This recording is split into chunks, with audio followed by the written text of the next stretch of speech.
Hey guys, welcome to this week's check-in, and it is Christmas time. It is finally in December, first week of December here for your check-in. So I thought we'd do a little bit special this week, but let's get stuck in because we've got a little bit to talk about in regards to Mt Kosciusko. Whoa, let's dive in.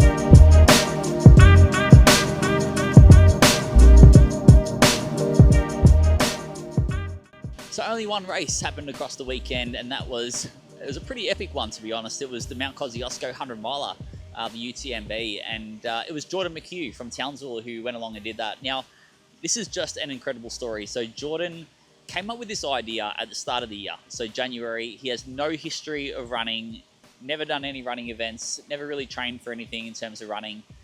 He was starting literally from scratch and decided that in the same year, he was going to do a 100 miler. That's 160 kilometers, 162 kilometers to be fair. And get this, it wasn't 0 meters elevation gain, it was 6,800 meters elevation gain across that 162k. So it was quite the epic adventure. Now, he literally just trained the house down. He was absolutely sensational all the way through the year. Once he'd committed to his goal, that was it. Nothing was going to stop him. And it's one of the most incredible things that I've ever seen in terms of coaching and training and seeing athletes achieve something incredible. Is literally to come from no background of running to come in, take on an ultra program, and pretty much not miss a single session across all of those months, 9 or 10 months of training.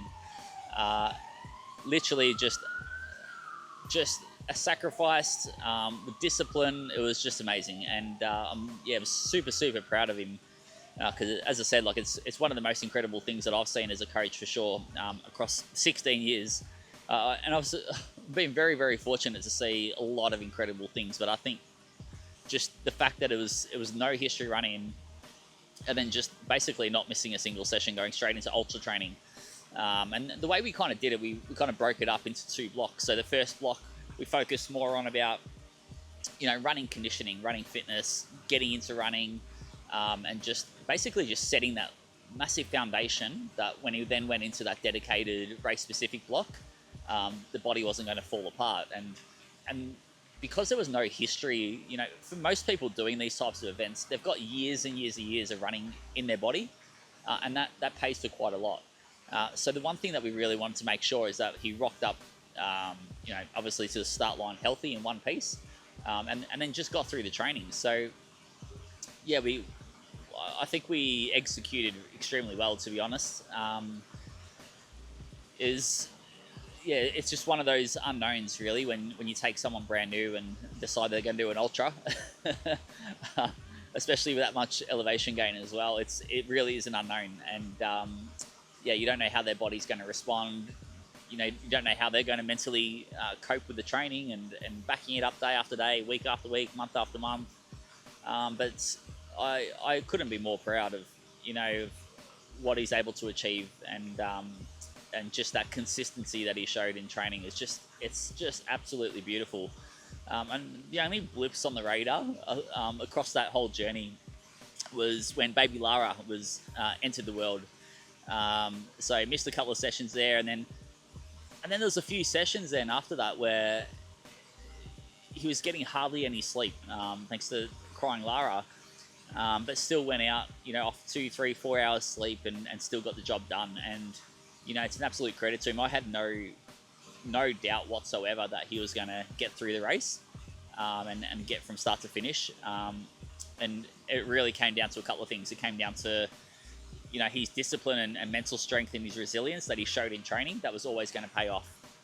From a fitness and conditioning point of view, I knew that he had enough in the bank from what he'd done this year. And then really it was going to be a case of discipline, being patient early and then executing the nutrition and hydration. And he should be super proud. He finished inside the top 100, 340 starters, I think about 117 DNF'd. The last 20, 30 Ks was really brutal. It was pouring rain in the back end of it as well.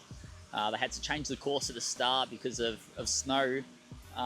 Just absolutely epic. So huge congratulations to Jordan, and big shout out too to Liana and Lara. So Liana, obviously, you know, the the partner of Jordan, and you know, supported him through his journey this year, and both of them were there on race day at every checkpoint, and braving the cold, braving the rain. Everything was wet, but you know, they were awesome team, and great support for Jordan on the day. And it always is a team effort, you know, when you achieve anything, especially like this. So huge shout out to them. Huge congratulations to Jordan. Well done, mate. I'm super proud of you, and hopefully there's many people who are inspired by your journey this year, and no doubt there is. And you know, and that might be for their first 5K, 10K, 21 marathon or ultra, or even triathlon. There's so much that you can take away and learn from,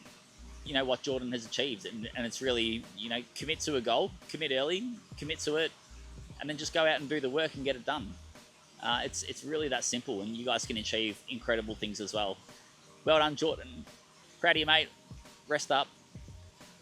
All right, now making headlines. So we've got the Kent's Tri Squad. It only has 2 weeks left before it is ending in the usual format that it is. So what we're going to be doing is just transferring the whole membership side of things to basically just align it with everything else. And that's in terms of the, you know, how I've got the running memberships now is a monthly membership. You can pay 3 months up front or 6 months up front, but there's no kind of end date. So it is just auto renew, and you just tell us when you want to finish. So with those, they are about 3 month commitments. So you can't just kind of just come in and cancel 3 weeks later. There is a little bit of a commitment period. And as long as you let us know, like, you can cancel that membership at any time. But yeah, that's going to be kicking off soon. So we're going to launch registration for that this week and the next today. And yeah, if you're keen to sign up, make sure you do sign up, because we don't have many spots available if you want one-to-one coaching. We imagine with the Dubai branch now, we've got worldwide marketing going on as well. So the coaches are going to be full for sure coming into this year. So get yourself on a list nice and early, lock yourself in, and commit to your 2026 goals, just like Jordan did this year. In other news, I this week launched my endurance journal, Coach Carling's endurance journal. So what you'll see, if you're subscribed to the email, if you're not, make sure you reach out and we'll get you on that list. Every fortnight on a Monday, you will receive the endurance journal. It's basically just a little editorial, a little educational piece, a little bit of motivation, a little bit of inspiration, and some stuff to sort of take away and help you on your journey. So look out for those. They're a good read, nice quick read of 1 to 2 minutes, and something to kick off your Monday every fortnight. So the first one went out yesterday, so make sure you get yourself signed up to that.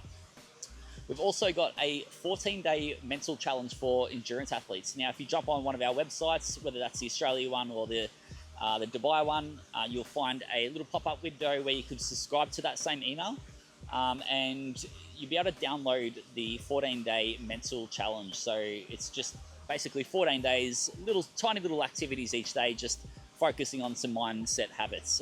It's a really good one to do. So tuck into those. They are good fun, and we will be kind of doing that as a bit of a group come the start of the year as well, to try and get people going nice and early in 2026. School is continuing to grow. If you're not on that yet, please reach out or just jump on the site. I'll whack a link in the comments section below. You can join there, and anyone on a membership, you guys will be free upgraded to the premium, and it's got 80 plus workout videos that you can do at any time. Just jump on the website or download the free app, have it on your phone, and then you can do a workout, even just a 15-minute core workout. You can follow along and do that. We'll have a whole bunch of new workouts coming in 2026 onto that channel as well. Yoga, Pilates, a whole bunch of stuff. So get yourself on that site. It is awesome. We're going to have challenges. There's educational videos and a whole bunch of other stuff. Now, speaking of challenges, we do have the December 50K Strava challenge as well. So if you want to jump on that, jump on our Strava team. Again, you can find that link in the classroom section on school. Otherwise, if you want that link, just comment below and I'll send you a link to the team, our Strava team there.